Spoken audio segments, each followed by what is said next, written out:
Mr.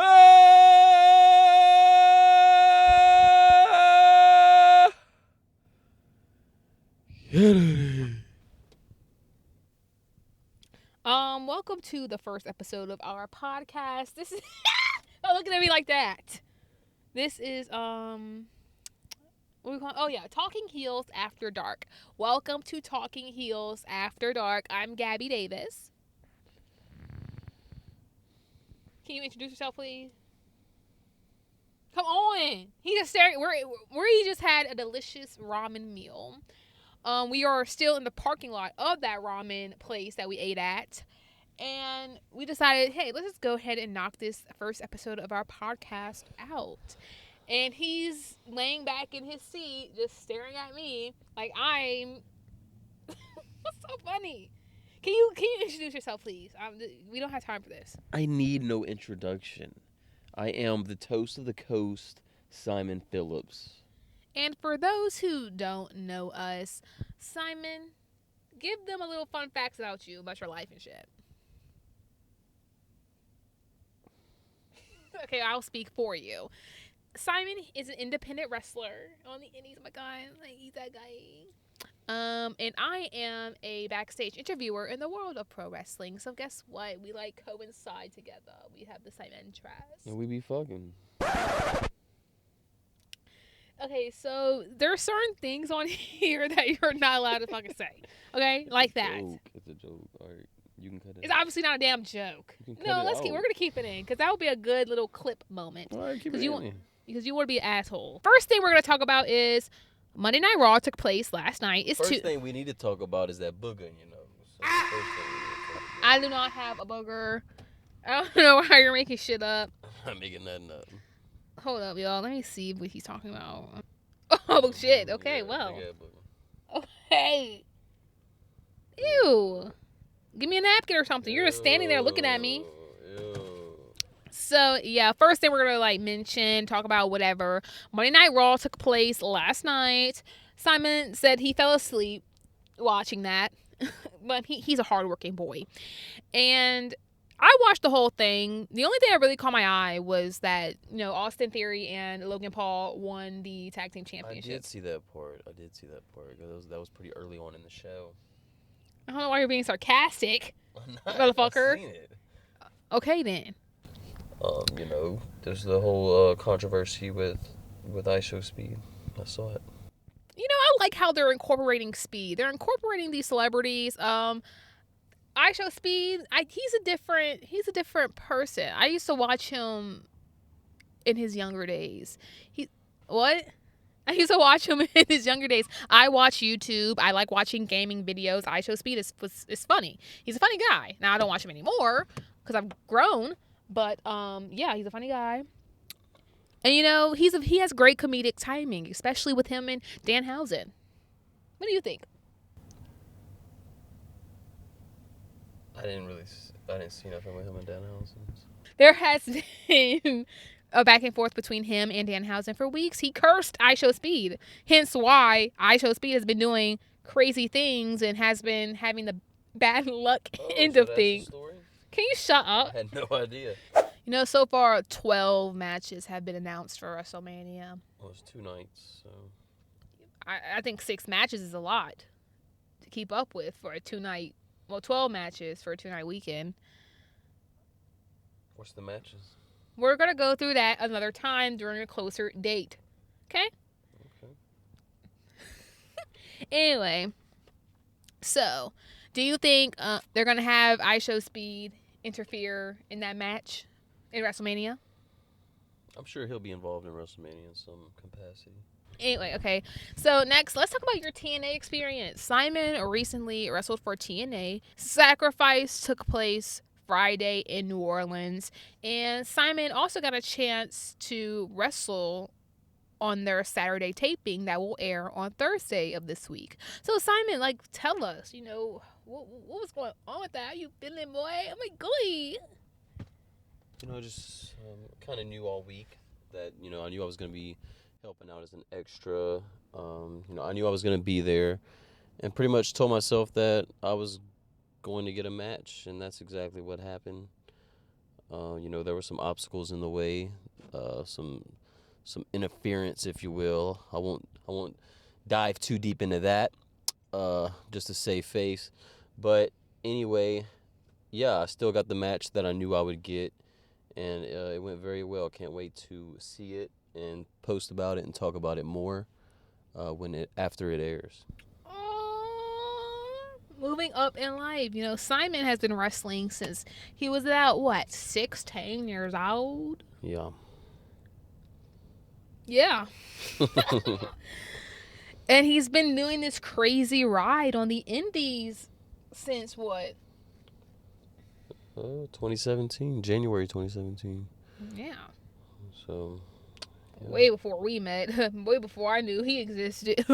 With that, I wanted to talk about, really highlight Sacrifice. I haven't watched a TNA show in years. I used to be heavy on TNA back in like 2013, 2014. I'm not lying. You never been heavy on TNA. I stopped watching WWE when I was in junior high and moved on to TNA, and I used to tune in. Stop watching WWE. You don't watch TNA. He's trying to rage bait. You're too much of a casual for that. He's rage baiting me. First of all, you don't know how heavy I was back in wrestling at that time.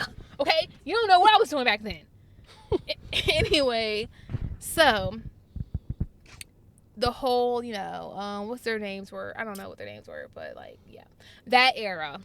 Anyway, it's interesting how so many people from back then still work with TNA. One thing that was brought to our attention by someone else who works there was, the average career for someone who gets signed by WWE is only 3 years, and with TNA it's much longer than that.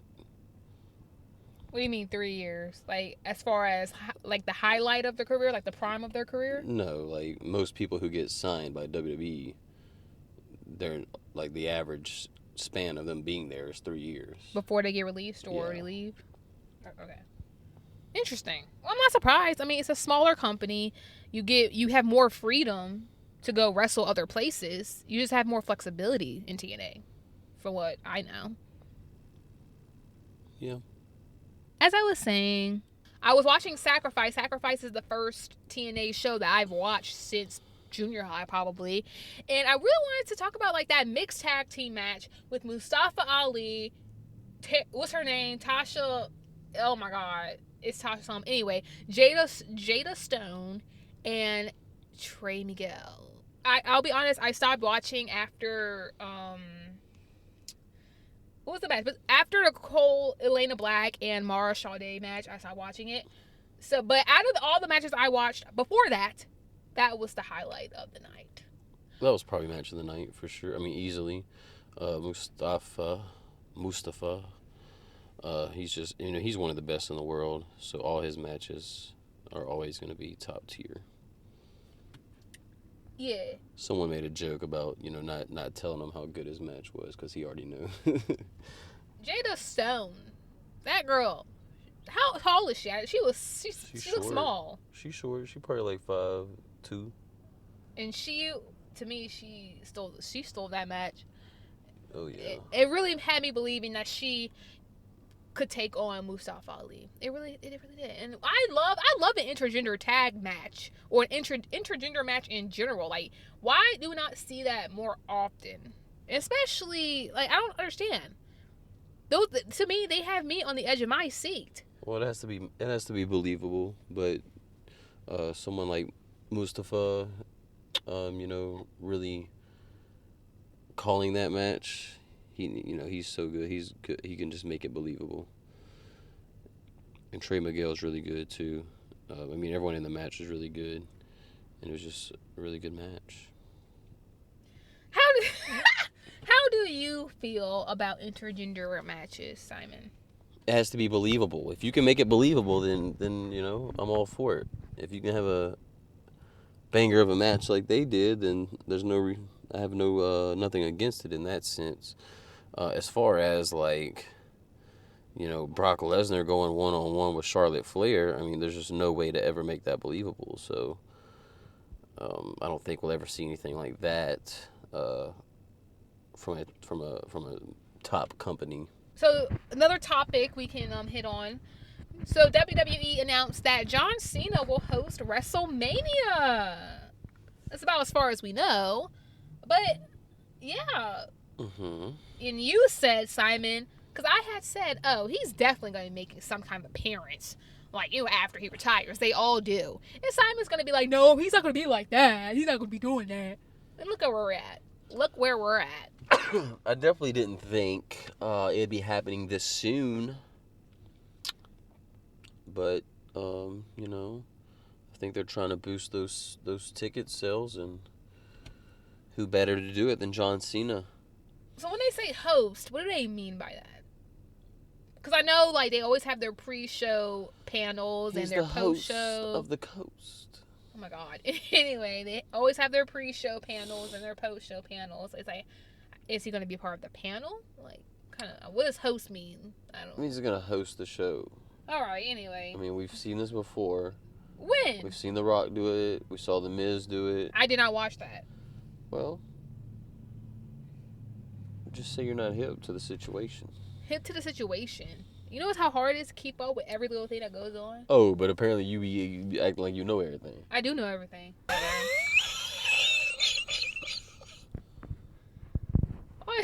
You're an aggravated ass little boy. Girl. What happened to the Saudi Arabian dude that debuted at Royal Rumble? We'll probably see the Saudi Arabian dude next time they go to Saudi Arabia. Well, we have not seen... Saudi? Okay, well, when I get booked in Saudi... When I get booked, I'll say it correctly. Anyway, what happened to him? I don't know. We ain't never seen him again. It's interesting. Also, Royce Keys. Where he at? That's my question. He on SmackDown? Or? I don't know. Has he had a match since he debuted? I honestly thought that Royce Keys was going to be in Obafemi's place, facing Brock Lesnar at WrestleMania. I don't know what would possess you to think that. I don't know. The way they try to hype it up on the dirt sheet, in the dirt sheets. Oh, Royce Keys? I mean, I never... In the dirt sheets. Well, I didn't think Obafemi would get an opportunity like this soon.